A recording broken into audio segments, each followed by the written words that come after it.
All right. Hi, everybody. Welcome. My name is Jill Mizels, and I am CEO of the Works Museum. And if you're not familiar with the Works, I will tell you a little bit about that as part of my proposal. Seems like a very small, intimate group, so please feel free. I know questions are at the end, but you can feel free to interrupt me as we go and make this more of a conversation. I'm perfectly comfortable with that, especially since we're in this warm setting, I would say. So again, my name is Jill, and I am here representing the Works. And out of curiosity, how many of you that I don't know in this room are familiar with the Works and what we do? A few, great. Well, I wish everybody in the room raised their hand and knew about the Works and what we do. I'm glad that there are people here that don't, and I have this opportunity to introduce you to what I believe is just a fantastic organization that really inspires STEM education and learning. So the Works, we are a nonprofit museum. We've been around since about 1995, but very small grassroots type of organization that, grassroots organization that spent time in various locations, small locations throughout the Twin Cities, until about a year ago where we moved into our permanent home in Bloomington. So we are located in what they would call downtown Bloomington, right off of 35W and 98th Street. And really, our mission is to really create the next generation of innovators, engineers, and creative problem solvers. We believe wholeheartedly that engineers and those in the STEM fields really are the next leaders of the 21st century. And we do that by fostering in children what they innately do best. Children are born to discover, explore, create, build, question. We are wired, and children are built with this innate curiosity of how things work. If you think of it from the time of a young child, even a baby, you know, looking at a block, and they're stacking blocks. What happens if I put this block on here and it falls over? What happens if I do it this way or that way? So we really are just building on those innate abilities within children that sometimes they lose as they work their way through the elementary years. And we do that really to help develop the skills needed for our next generation of engineers and problem solvers and inventors. Our primary focus is children in elementary school, primarily grades K through 6. And again, as I was talking about, we really want to focus on children at this time because this is when their academic interests are forming. So if you think about a kindergartner or first grader or second grader, and they come home every day and they're so excited about what they're learning. So I have a son who's in first grade, and they have ducklings that are hatching in their classroom. And every day he would come home and, you know, have they hatched? No. Well, finally they hatched the other day. I mean, the excitement and the pure joy about these ducklings hatching, and then what they're learning about their habitat, how you take care of them, about the incubator. Kids bring this just joy of learning with them. But then, especially when it comes to math and science, 4th grade, 5th grade, 6th grade, because of sometimes of how it's taught in the formal education system, that really open-ended, problem-based, activity-based learning tends to get squashed because it's so much more focused on the content rather than on this process. Kids can start to lose their academic interest. And what we do at the Works is we're not there to replace the formal elementary curriculum. That's not our job. That's not what we want to do. But what we want to do is we want to supplement that. So when you're an elementary school teacher and you're teaching structures in 6th grade, what we can do for you is you bring your class to the Works, and they're going to learn about structures because they're going to get to build a suspension bridge out of pasta. So they're given a problem on how to create a bridge that is the most sturdy, the most sustainable, that has the most strength using pasta. And it turns into a little friendly competition among the class. And again, it's just about building that innate curiosity and developing those skills. Sometimes these skills that we call persistence, problem solving, I'm sure some of you have heard of them as soft skills. We had this conversation at a meeting I was at yesterday. Are they really soft skills, or are they really skills that are needed for the 21st century? And a lot of times we'll hear about them as 21st century learning skills. And that's really what we develop in children, is these 21st century learning skills. Focus more on the process of engineering and that engineering design process rather so much on the content given the age of the child that we work with.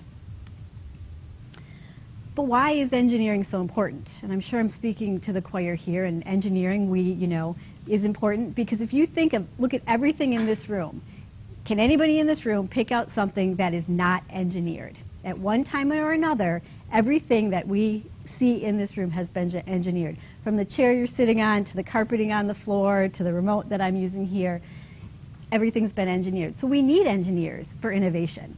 And we need this innovation to solve our problems and to fuel the economy, locally, nationally, and globally. And we really believe that this pathway begins at the works, and we really have the opportunity to seed that idea of innovation and exploration in these children. And again, as I mentioned, engineering just really develops these 21st century learning skills.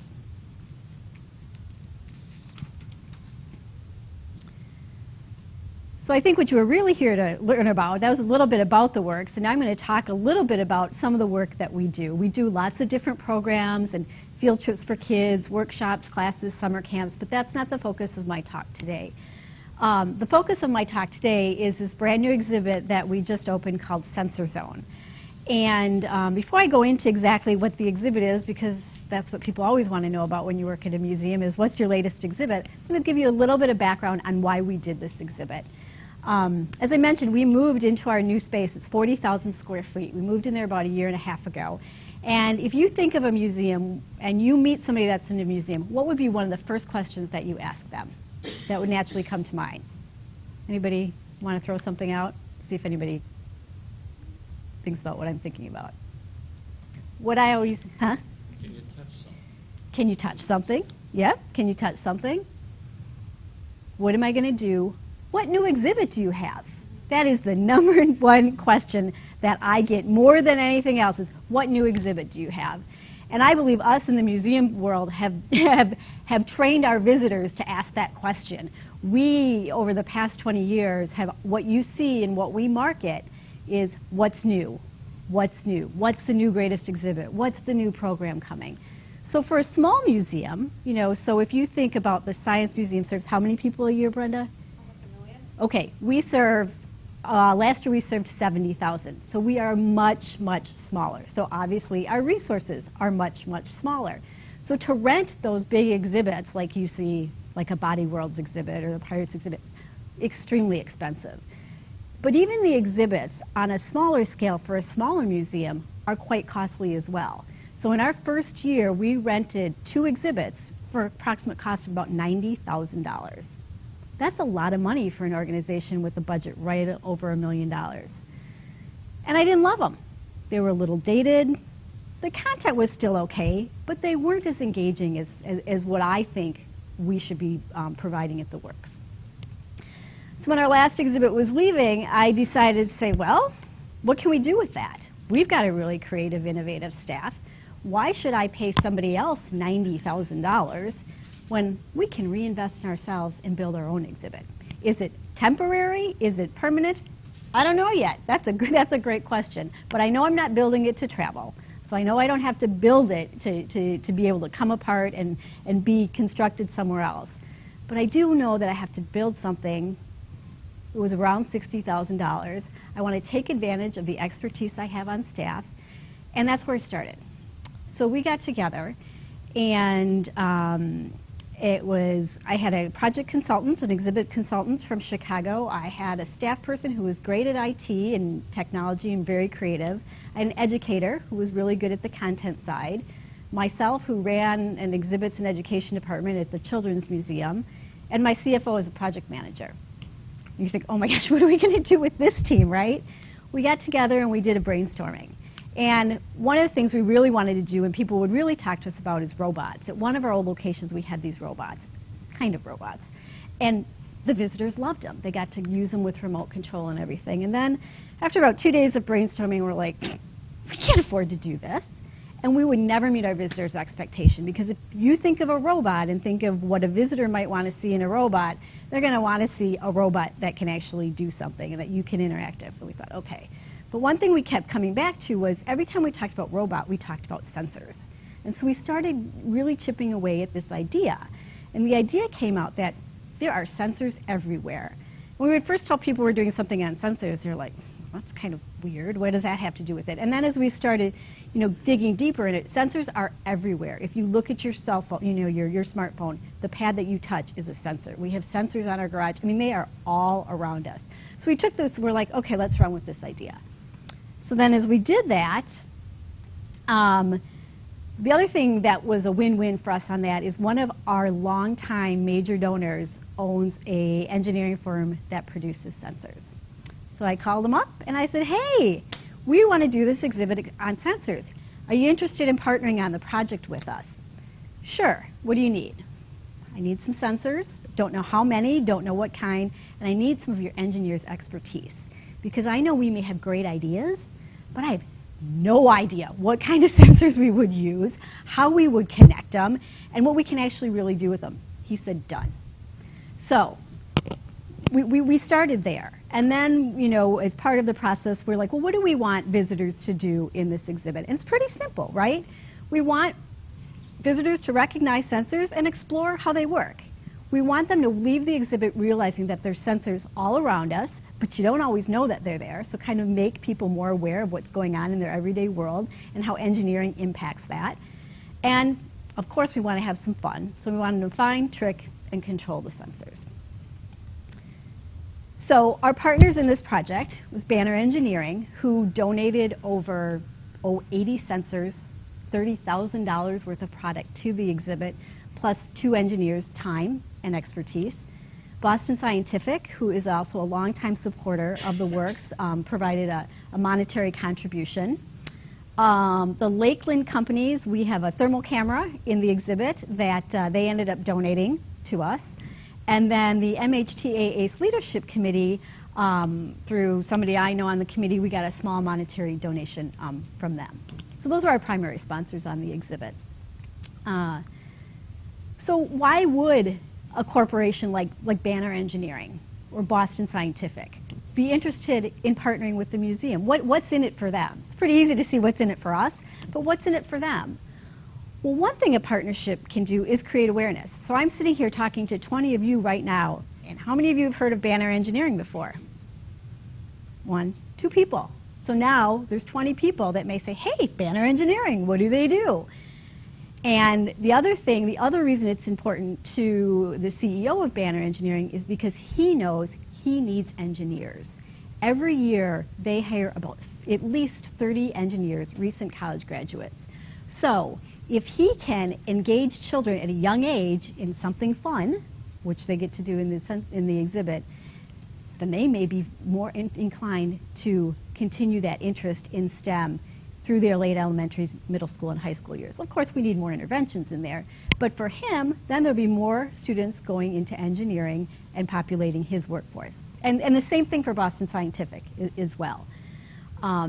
The other thing, especially when it comes to sensors or the technologies that Boston Scientific does, even the heart, the catheters for the heart, people don't really, there's always, especially for kids, a disconnect. How does this really work in my world? So this gives our partners an opportunity to display how their products actually work in the real world and how they impact people's lives.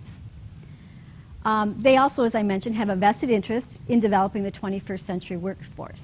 And there's many avenues for participation. As I said, there's financial, there's the skill and expertise of the employee volunteers, and I will tell you, these 2 young engineers that we had from Banner loved coming to the works and working with us. It was a great opportunity to use their knowledge and expertise in a very different way, and they loved that. It was very creative for them. Plus, they were mentoring my staff as well. And then, of course, there's always in-kind gifts and equipment. Besides corporate partners, this should also said volunteers. We have some wonderful, wonderful volunteers at the works, and there were 2 key volunteers that were also critical. One of them is a retired electrical engineer who, as I take you through the exhibit, wired almost all the electrical components or helped our exhibit staff do that. And another one who's a software engineer helped with that as well. And they spent hours and hours of their time, volunteering their time, because they believed in the project and what it was going to do. Of course, what are our opportunities? So in this picture here, I have a few pictures of the exhibit. It's not quite all 100% done, but I'll explain that picture in a second. So for us, and what we get out of it is we get the opportunity to introduce technology to kids. So in this picture, it looks like you see these two girls just sitting on a couch, right? But what they're actually sitting on is, it is a couch, but on the couch, all the seat cushions and the seat backs have pressure sensors in them. So when they sit on it, it creates music. And the more kids you have sitting on it, the more music you create. So one thing we're doing is we're getting these kids to collaborate and work together. And of course it's loud, and of course the disco ball gets going, and all the better. The same thing with the rug on the floor. There's pressure sensors on it, so now you can get the music going. So you can get a whole party going on in the room, and they just love it. They absolutely have, and we designed it to, it looks like it's in a clubhouse, so they think it's theirs. And that was our intent. So when we say, what was your favorite part? Oh, the music clubhouse. We really like that for us. Wow, you know, that was a huge win-win for us. And so for us, it was really about the new technologies. We have the ability to create an environment and framework for learning, really fun and engaging environment, and a way to inspire our visitors. And we want them to have fun. They're kids. We want them to have fun. So why does learning like this happen in museums? So we are part of an organization called the Association for Science and Technology Centers. And being that we're small, we don't really get an opportunity to do a lot of first-hand primary research on our own, but they do. So there's a few benefits of learning in a museum. As I was mentioning, learning takes place in this meaningful social interaction and context. And kids and adults, visitors remember this. So they have a picture that they walk away with and a memory that they walk away with that even years later they can pull out and remember. Like, wow, I was at the works and I remember going through this maze and this is what I learned. It may not happen tomorrow, but it may happen a year from now. So in this picture where you see the visitor group here, it happens to be a school group, I believe. This is a picture, so the exhibit has three components. This was the music lounge back here. The other major component is this maze where there's 80 different types of sensors. So this is a maze wall here. And you can see these are all sensors here, and then these are reflectors, and it's a laser, it's an infrared light. So the object is, can you try to sneak under, over, or avoid the light? So you've got these kids, I mean, it's just perfect. You've got this one crawling here on the floor. She's going to try to climb the maze, which we found out that was not really our intent. But we have children climbing the maze. You always learn things, that you never expect. But so they're going to remember this. Next time they go in a maze, what I would love to hear them say, well, wow, it's not as cool as that maze at the work where we got to set off the lights and we got to try to, skip over the light sensors and all the different sensors that they have in the maze. So, but there is real learning taking place there. The other thing science centers do is we encourage an interest in STEM because it's so engaging, because it's so fun, and it's so memorable that it encourages an interest. And what we want them to do is, okay, I got to experience this laser or light sensor in the maze. Where do I have that in my house? Do I have it in my garage? Can I build my own? So whatever we want them to take and then extend this learning. And it's that extension that really increases the inspiration, if they can really take it out of the home and then model some of what they've learned at the Science Center. And then again, the other thing is really about this approach to hands-on learning, project-based, activity-based, a lot of which sometimes doesn't happen in the school day. But where Science Centers and the Works Museum are that's what we're poised to do. That is what we do. And again, if you look at the quote here, it's all those 21st century learning skills that this hands-on approach is building. Creativity, positive attitudes, logic development, communication. A big one for me these days that I see a lot in the kids that visit and participate is persistence. I think if any of you have kids, and then what are they attached to? Their iPad, their iPod, and how fast do they get the answers? Instantaneously, right? And if they don't, well, what's wrong? Why don't I have the right answer? Well, it's not always about getting the right answer the first time out. The engineering design process and even scientific inquiry is about posing the question, creating the solution, and trying it. And then trying it again. Even if you think you got the right answer, well, let's try it again and see if I can repeat that. Or if it doesn't work, let me try it again. So I think that idea of persistence is something that we really have a strength in building in kids. So this is the thermal camera. That's one part of the exhibit, and of course, it's really fun that kids love to see, and adults do too. You know what the image of your body looks like, and where are you hot, and where are you cold, and they dance, and something that's been around in museums for a long time, but people never tire of it.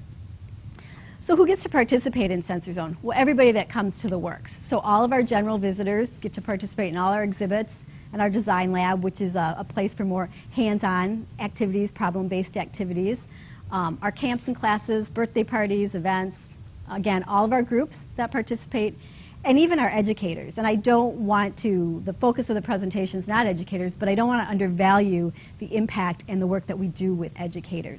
Because our primary focus is elementary engineering education, we really focus on providing professional development to those elementary educators. Because if you think about it, they're not experts in science, they're not experts in engineering if they have to teach engineering as part of the state science standards. So we hold an annual conference every year called our E4 conference, strictly focused on elementary educators, really picking sessions that meet their needs. And we're holding a summer institute this year as well. So we'll really help that elementary educator feel comfortable with engineering, let them see what they're already doing as part of their curriculum as engineering, and then give them ideas as well. So these are just a few before and after pictures, because these are actually the pictures that are most fun. So all these wires, if you think of all the sensors in the maze, there were hundreds upon hundreds upon hundreds of wires that had to be soldered and connected. So this is one small part of the before and then the after. And then this over here, this is a part that I didn't talk about. It's called a shapeshifter. That's what we're calling it. And there's 6 different sensors in there, from a heat sensor to a sound sensor to a touch sensor. There's a tilt sensor in there. And every time you change the input into the sensor, there are these different shapes that pop up on the screen. And the shapes change color, and they change size, and they change how fast they move across the screen. So that's just a few snapshots. So Sensor Zone is open.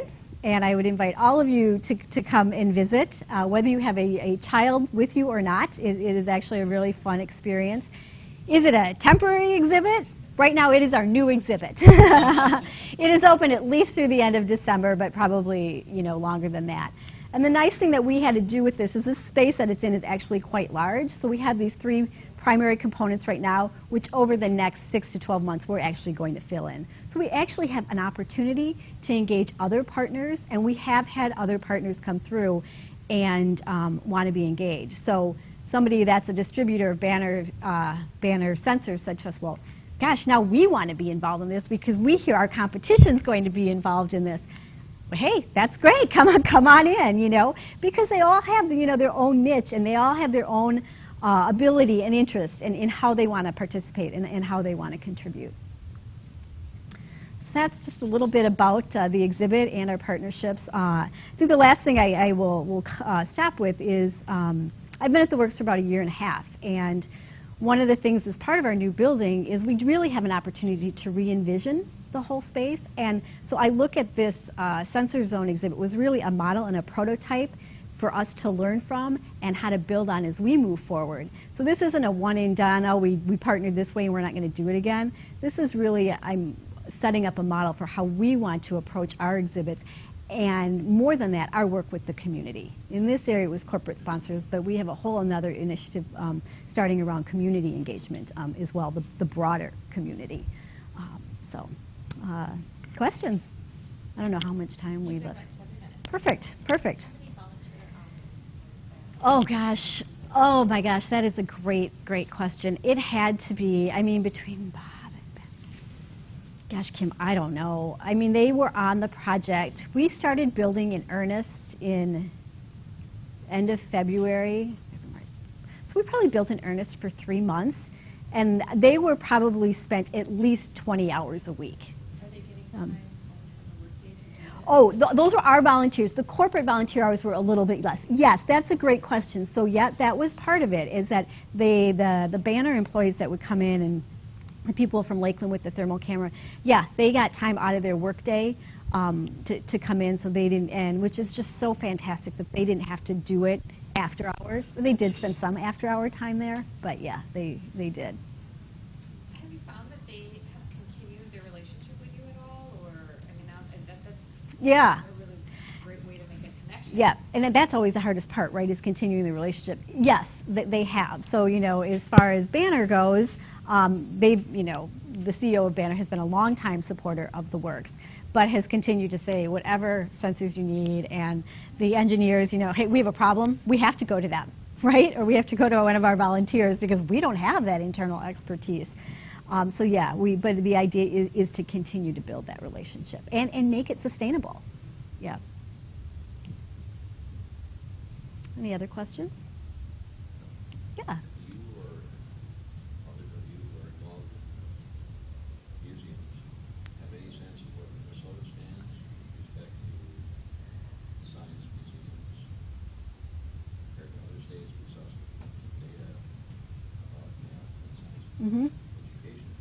They come up with science museums. Where does Minnesota stand, or what's the In terms of quality, quantity, quality? They get enough people from the state? yeah. I'm sure there must be diversity across the country. Sure. I mean, I can speak of here, and I worked for a museum in Chicago. Brenda works at the Science Museum. I would say, as quality goes, I think we are one of the top states as far as quality. I mean, I know the Science Museum of Minnesota is one of the premier science institutions in the country, not only for around the work they do in their exhibits and visitor experiences, but around their research as well. They are one of the front runners in exhibit evaluation and research around family learning, I would say. The Historical Society, again, is a primary institution, as well as the Children's Museum. So I really think we are in, good company here in Minnesota. I think where the Works is interesting is that we fit a niche that not the Science Museum or the Children's Museum, because the Science Museum fits such a broad range of visitors. They go from, well, what's your primary audience? I mean, you serve the whole spectrum, but What our visitors tell us is, really it's that fourth grade. yeah, that eighth that's what I was grade, going to say. School visits, family visits, things like that. But we do actually have a ton of visitorship of adults. Yep. Coming without kids, younger kids. Yep. One other thing I would add about the whole marketplace is I think Minnesota is so lucky that they have the Science Museum, which is, depending on which measure you look at, Yep. top 3 to 5 in the country Yep. of large museums. But the Works and their focus on Yep. engineering, the Bakken, and The their Bakken, focus yep. on electricity, we've got these jewels Yep. of smaller places as well that a lot of states don't. Yeah, and I was going to say, when I worked in Chicago, that's why I haven't seen as much there. Chicago has a lot of children's museums and a lot of smaller children's museums, but I think to reiterate what Brenda said, which is where I was going, the unique niche that the Work serves around engineering and elementary, and the Bakken around electricity and their elementary as well. Leonardo's Basement, which isn't a museum but a very hands-on learning-based organization as well. And then the Children's Museum, 50% of their audience is children birth to 5. So they serve the very, very young.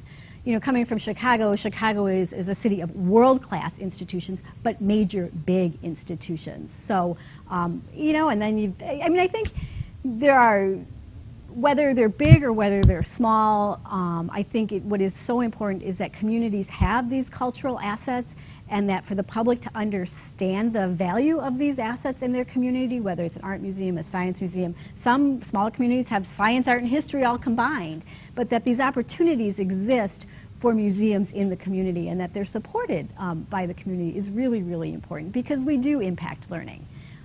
We are just another part of that. I always look at it as a triangle. You've got your formal education, you have your parents, or the adults in that child's life, and you have your community, and museums are really a strong part of that community. Yeah, Ron. I think that you raise a good point. There are a lot of really good museums here, but I think they're underutilized.